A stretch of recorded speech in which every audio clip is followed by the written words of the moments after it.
इस वीडियो में हम लोग देखेंगे क्लास 10th वालों के लिए मैथ का यहाँ पे model set question set number ये 8 है। मॉडल सेट क्वेश्चंस काफ़ी सारे क्वेश्चंस मैंने आप लोग को बता रखे हैं। यहाँ पे हम लोग सभी सब्जेक्ट जो भी आप लोग को मैथ का चैप्टर वाइज है वो सारे चैप्टर से मिला के मॉडल सेट तैयार किया गया, जो भी इंपॉर्टेंट क्वेश्चन बनते हैं। और ये सारे क्वेश्चन इंटरनेट पर जारी बिहार बोर्ड के द्वारा ऑफिशियल मॉडल सेट पेपर पर आधारित है। तो वीडियो को अंत तक सारे देखना, ठीक है। वीडियो को लाइक कर देना, चैनल को सब्सक्राइब करके शेयर ज़रूर कर देना, ताकि इसी तरीके से नए वीडियो लेकर आएंगे तो आपको नोटिफिकेशन जो है मिलते रहेंगे। चलिए हम लोग यहाँ पे शुरू करते हैं। इससे पहले मैं आपको बता दूँ, ये वेबसाइट है starkstudy.com। गूगल पे लिखना, लिंक आपको वीडियो के डिस्क्रिप्शन में मिल जाएगा। यहाँ से आप लोग काफ़ी सारे क्वेश्चंस का प्रैक्टिस सेट जो है कर सकते हो। तो चलिए हम लोग यहाँ पे सेट नंबर 8 को देखते हैं। ये मॉडल सेट क्वेश्चन है गणित का, जो बोर्ड परीक्षा में शामिल होने वाले उन सभी छात्रों के लिए काफ़ी इंपॉर्टेंट होगा। सारे के सारे इंपॉर्टेंट है और आप लोगों को मैं पूरे डिटेल्स में बताऊंगा सभी क्वेश्चंस का। देखिए हमारे पास पहला प्रश्न है, मैं आपको फिर से बता दूं सारे इंपॉर्टेंट है और लास्ट तक सारे देखना, ठीक है। मैं आप लोगों को इसी तरीके के काफ़ी सारे क्वेश्चंस का प्रैक्टिस सेट करवाऊंगा, जो आप लोगों को बोर्ड परीक्षा में लगातार देखने को मिल रहे हैं। पहला प्रश्न है कि 2, 5, 8, 3, 8, 3, 2, 3, 3 का बहुलक क्या है। देखिए बहुलक का मतलब ही होता है जो जिसकी संख्या ज़्यादा हो, क्या है, जिसकी बारंबारता ज़्यादा हो, ठीक है, जिसकी बारंबारता अधिक हो, ठीक है, जिसकी बारंबारता अधिक हो उसको हम लोग बहुलक बोलते हैं। अब देखो 2, 5, 8, 3, 8, 3, 2, 3, 3 में सबसे ज़्यादा बार कौन सी संख्या आई है। तो बोलोगे कि सर ये 1, 2, 3, 4, 3 जो है वो टोटल 4 बार आया है। कितने बार आया है? 4 बार आया है, ठीक है। तो 3 जो है ऐसी संख्या जो सबसे ज़्यादा बार आई है, तो इसी का बहुलक क्या हो जाएगा? 3 हो जाएगा। क्या हो जाएगा? 3 हो जाएगा। पता चल गया होगा बहुलक किसको बोलते हैं बच्चे। बहुलक जो है, जो भी आप लोग का सीरीज दिया हुआ रहेगा उसमें सबसे ज़्यादा बार जो भी संख्या आएगी उसको हम लोग बहुलक कहते हैं। सेकेंड नंबर प्रश्न है कि वर्ग अंतराल 10 से 20 का वर्ग चिन्ह क्या है। देखिए क्लास इंटरवल होता है 10 से 20 का, आप लोग को बताना है। जब भी आपको वर्ग अंतराल बोला जाएगा, सॉरी वर्ग चिन्ह बोला जाएगा, वर्ग अंतराल तो दिया गया है, वर्ग चिन्ह बोला जाएगा, तो जो भी आपका, देखो इसको हम लोग बोलते हैं निम्न वर्ग, ठीक है, निम्न वर्ग। और इसको बोलते हैं हम लोग उच्च सीमा और निम्न सीमा, ठीक है ना, उच्च वर्ग, निम्न सीमा या फिर उच्च सीमा या फिर निम्न वर्ग या फिर उच्च वर्ग। इस दोनों को देखो, निम्न प्लस उच्च, अब बट्टा में आपका क्या होगा? 2 होगा। तो जैसे यहाँ पे दिया गया था 10 से 20, तो 10 + 20 बटा में 2, तो ये हो जाएगा 30 बटा में 2, तो ये हो जाएगा आपका 15। क्या हो जाएगा बच्चे? 15 हो जाएगी। जो ऑप्शन नंबर आपको बी में है, 2 का बी राइट आंसर हो जाएगा, ठीक है। थर्ड नंबर है कि त्रिकोणमिति का sec a + tan a × 1 - sin a का फॉर्मूला, मतलब इसका मान क्या होगा। सिंपल है बच्चे, बस आपको ये करना है। देखो sec a को हम लोग क्या लिखते हैं? साइन और कॉस में बदलते हैं सभी को। तो ये होता है कि 1/cos a हो जाएगी, और ये हो जाएगा आपका sin a बटा में cos a।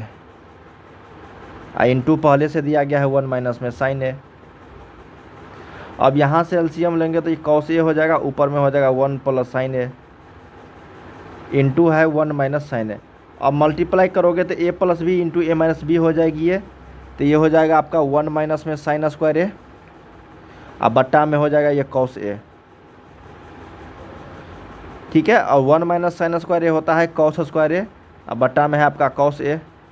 cos square a को लिख सकते हैं हम लोग cos a × cos a, क्योंकि 2 बार स्क्वायर है तो 2 बार लिख सकते हैं इसको, और पहले से cos a नीचा में है, तो cos a से cos a गया, तो बचा क्या हम लोग के पास? cos a, जो ऑप्शन नंबर आपको ए में है, यही इसका राइट आंसर है। इसमें स्टार लगा लो बच्चे, ये लगातार आप लोग के एग्जाम्स में पूछा रहा है प्रश्न, तो मैंने आप लोग के यहाँ में बताया, ठीक है। फोर्थ नंबर प्रश्न हमारे पास बच्चे कहा गया कि 5 संख्याओं का माध्य 18 है, यदि एक संख्या हटा दी जाए तो माध्य 16 हो जाती है, तो हटाई गई संख्या क्या होगी। तो 5 संख्या है और माध्य 18 है, तो टोटल जो कुल हो जाएगी, कुल तो ये हो जाएगा 18 × 5, 5 संख्याओं का 90 हो जाएगी। अगर एक संख्या हटा दिए जाएंगे तो कुल हो जाएगा, एक संख्या हटाने के बाद 4 संख्या बचेगी और उसका माध्य है 16, तो 16 × 4 = 64। तो हटाई गई संख्या हम लोग को पता चल जाएगा, हटाई गई संख्या बराबर 90 में से 64 को घटा देंगे, तो ये हो जाएगा आपका कितना आ जाएगा? ये 26 आ जाएगा। कितना आ जाएगा बच्चे? 26 आ जाएगा, ठीक है, 26। ये यही वो संख्या था जो हटाया गया था, ठीक है। ऑप्शन नंबर 4 का डी करेक्ट होगा। 5 नंबर है कि बहुलक सामान्यतः चर वह चर मान बहुलक सामान्यतः वह चर मान होता है जिसकी बारंबारता होती है सर्वाधिक। पहला ही क्वेश्चन था जो मैं बताया था आपको कि बहुलक उसको बोलते हैं जिसकी बारंबारता सबसे ज़्यादा हो या सर्वाधिक हो। ठीक है, 5 का बी करेक्ट होगा।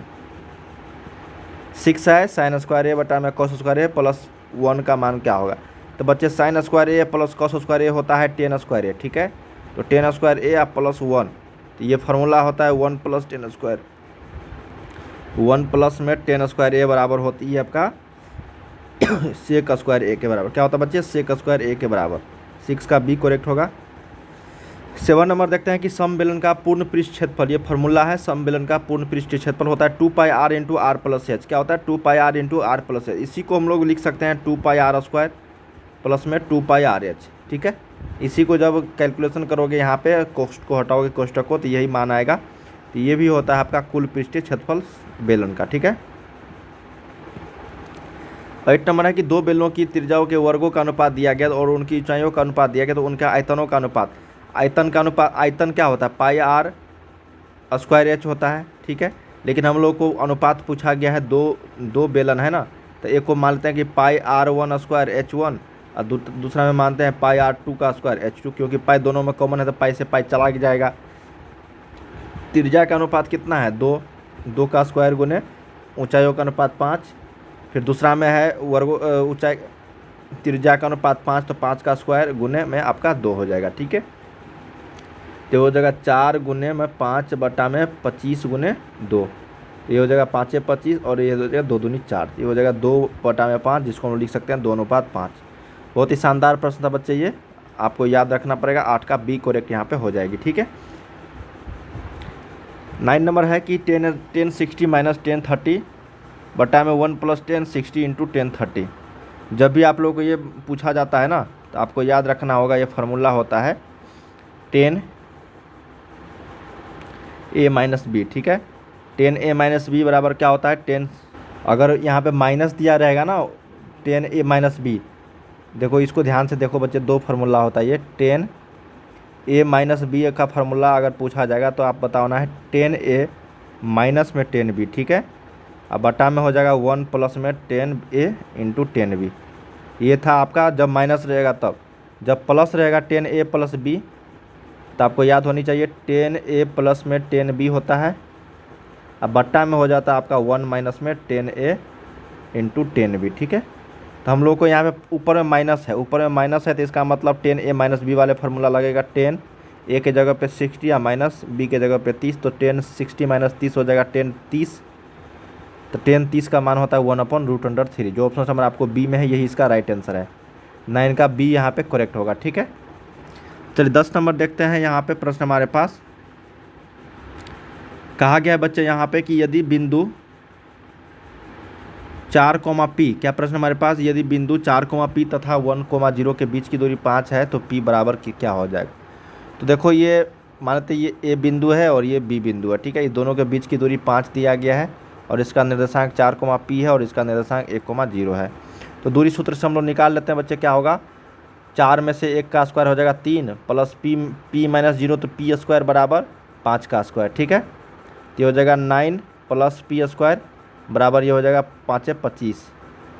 अब यहाँ पे देखो P स्क्वायर को रखने देंगे, इस साइड लेकर जाएंगे तो 25 माइनस 9 बच जाएगा 16। P का वैल्यू हो जाएगा प्लस माइनस में √16, तो हो जाएगा प्लस माइनस 4। प्लस माइनस 4 यहाँ पे सही उत्तर हो जाएगी। ठीक है, P का मान क्या हो जाएगा प्लस माइनस 4। ऑप्शन नंबर आपको ए। काफ़ी शानदार था ये प्रश्न, 10 का एक करेक्ट होगा। 11 देखते हैं कि एक शंकु के आधार की त्रिज्या 7 सेंटीमीटर है तथा ऊंचाई 15 सेंटीमीटर है, तो इसका आयतन क्या होगा। सिंपल है, आयतन होता है 1/3 में पाई आर स्क्वायर एच, तो 1/3 गुने पाई का मान 22/7 रखना है, आर का वैल्यू 7 गुने 7, एच का वैल्यू 15।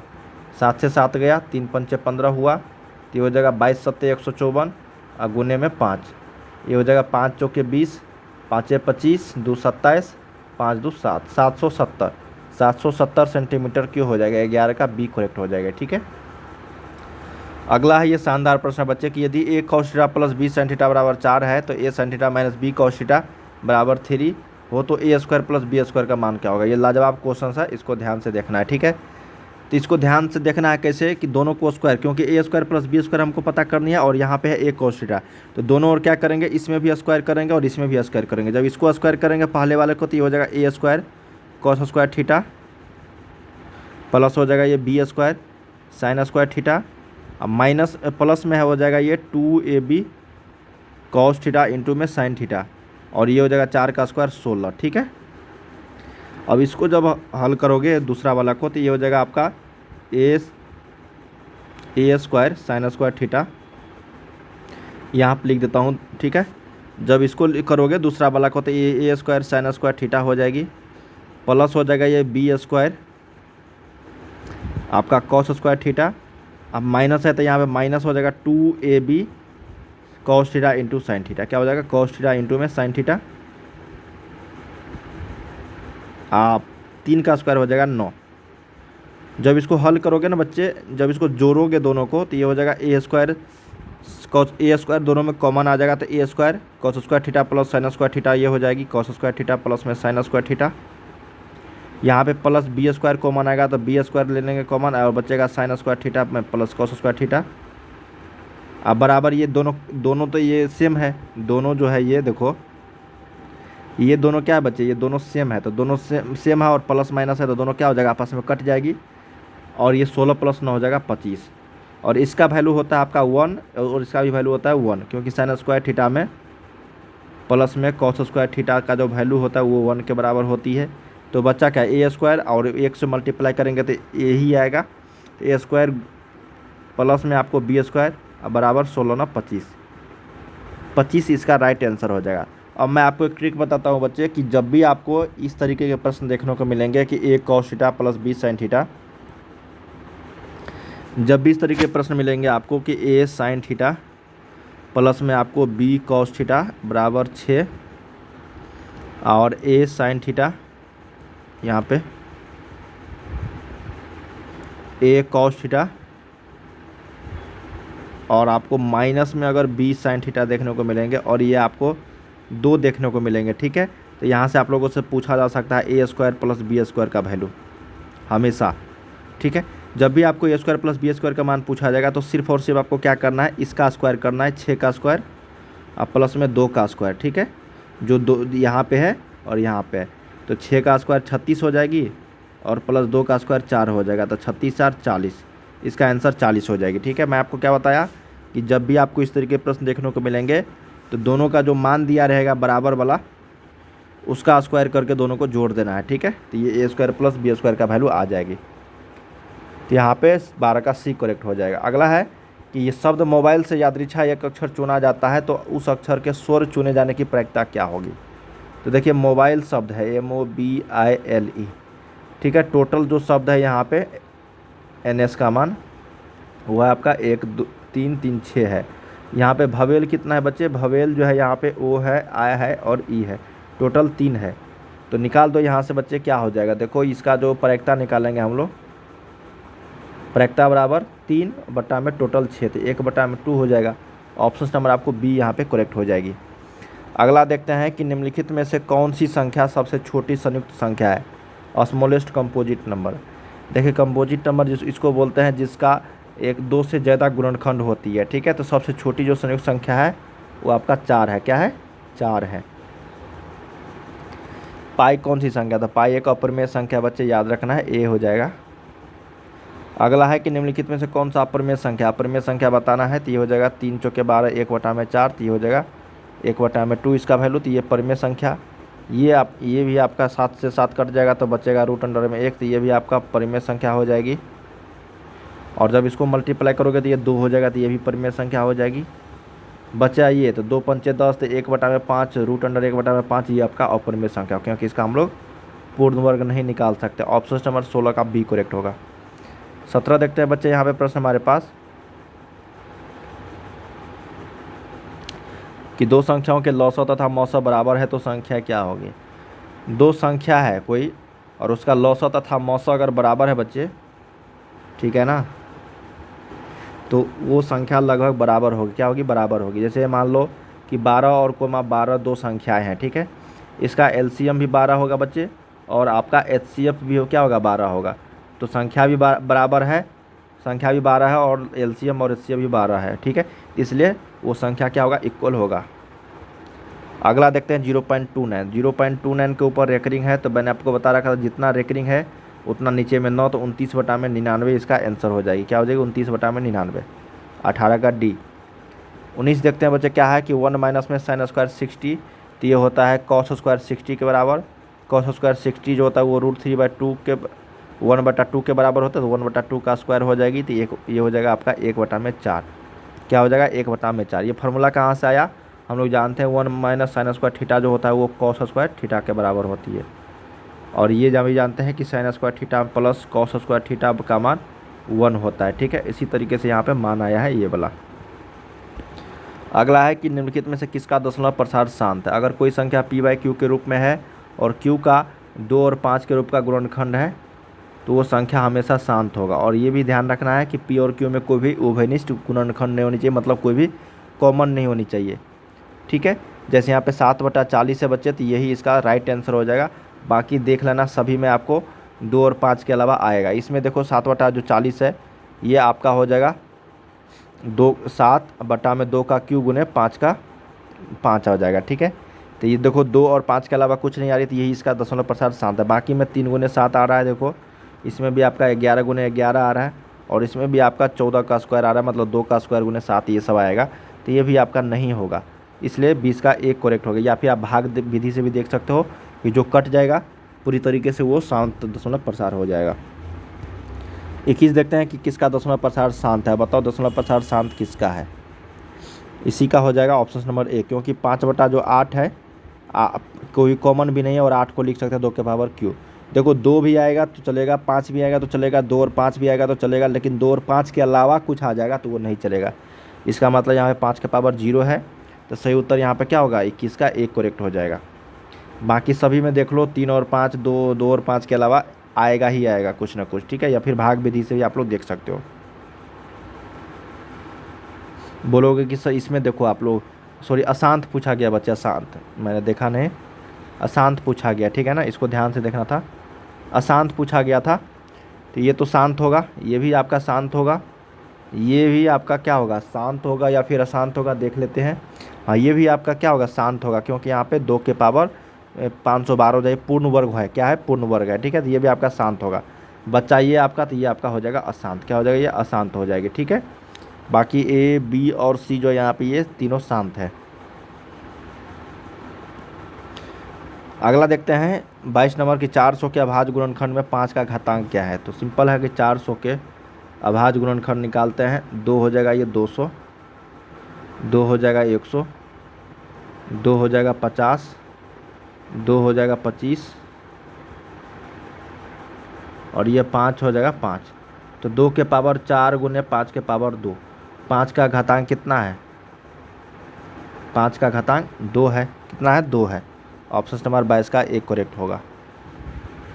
23 नंबर देखते हैं बच्चे क्या प्रश्न हमारे पास कि 130 बराबर 15 गुने 8 प्लस 10 है और तथा मौसौ 130 और 15 का मौसौ x, y। तो x, y देखो 130 और 15 का जो भी मौसौ होगा ना HCF, वही संख्या x और y क्या होगा जिसका HCF सेम होगा।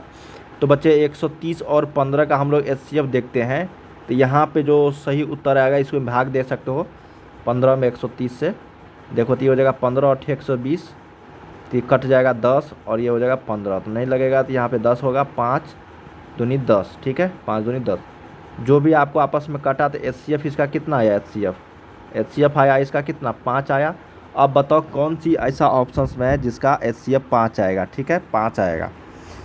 तो यहाँ पे देखने से लग रहा है बच्चे इसका जो 5 आएगा HCF, 15,10 में HCF जो होगा वो कितना होगा, 5 होगा। भाग दे के देख सकते हो 15 और 10 में, ठीक है, HCF 5 आएगा। तो दोनों का HCF 5, यही पूछा गया था x, y का मान क्या होगा जिसका भी वैल्यू 5 आएगा HCF निकालने के बाद, तो 15,10 ही है। अगला है 24 नंबर की √125 का परमेयकरण। जब भी आप लोग को बच्चे परमेयकरण का गुणांक पूछा जाएगा फिर परमेयकरण, तो सिर्फ इसको परमेयकरण करने के लिए देखो √125 है, ठीक है, इसको लिख सकते हैं हम लोग 5√5। क्या लिख सकते हैं बच्चे, 5√5। और 5√5 को हम लोग को परमेयकरण करना है, 5√5 को परमेयकरण करना है, तो हमको कितना से गुना करना पड़ेगा ये, ताकि परिमेयकरण इसका हो जाए, ठीक है। तो 5√5 गुने में √5 अगर कर देंगे हम लोग तो ये हो जाएगा 5 और ये 5 है 25 हो जाएगा, ठीक है। 5 ये हो जाएगा 25, क्या हो जाएगा 25। तो ये आप लोग लिख सकते हो यहाँ पे। लेकिन बच्चे कभी कभी आप लोगों को ये भी देखने को मिलेंगे कि जैसे कोई भी संख्या दे दिया है, जैसे मान लो तो √8 है, इसका परिमेयकरण करना है तो √8 से ही मल्टीप्लाई करना होगा, ठीक है। अब जैसे यहाँ पे √125 है तो √125 को हम लोग लिखते हैं 5√5, क्या लिखते हैं 5√5। तो 5√5 से ही आप लोग को मल्टीप्लाई करना होगा, ठीक है। तो इसका आंसर 24 का आपको डी हो जाएगा, क्या हो जाएगा डी हो जाएगी, ठीक है। इसको ध्यान में रखना है आप लोग को। अगला देखते हैं यहाँ पे, इसको करेक्ट कर लो बच्चे। यहाँ पे देखो ये विधि सही था, ठीक है ना। ये विधि आपको √5 जो आया मान, ये यहाँ पे √5 जो है ये सही उत्तर हो जाए। क्यों हो जाएगी बच्चे, देखो इसको ध्यान से, मैंने आपको गलत यहाँ पे बता दिया था, इसको ध्यान से देखना, ठीक है, मिस्टेक हो गई थी। 125 को हम लोग लिख सकते हैं 5√5 और 5√5 में कितना से मल्टीप्लाई करेंगे बच्चे, ताकि ये प्रमेय संख्या एक प्रमेय संख्या हो जाएगा। तो बोलोगे सर √5 यहाँ पे है तो √5 से हम लोग अगर मल्टीप्लाई कर देंगे, ठीक है ना, तो ये आपका पूर्ण वर्ग संख्या या फिर आपका ये प्रमेय संख्या आ जाएगा। तो कितना से मल्टीप्लाई किया 5 से, √5 से।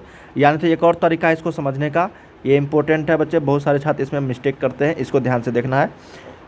जैसे √125 है ना, तो 125 का आप लोग यहाँ पे गुणनखंड निकाल लो, 5 25 हो जाएगी, फिर 5 हो जाएगा 5 हो जाएगा, ठीक है।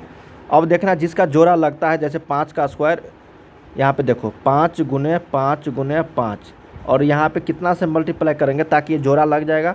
तो बोलोगे सर 5 है और 5 है तो जोड़ा लग गया, एक 5 है और एक और 5 अगर दे देंगे तो ये आपका जोड़ा लग जाएगा यहाँ पे, ठीक है।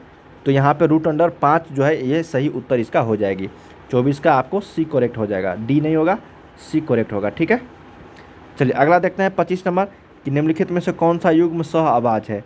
तो सह अभाज्य उस संख्या को बोलते हैं जिसमें कोई भी गुणन उभयनिष्ठ नहीं होनी चाहिए, कोई भी कॉमन नहीं चाहिए।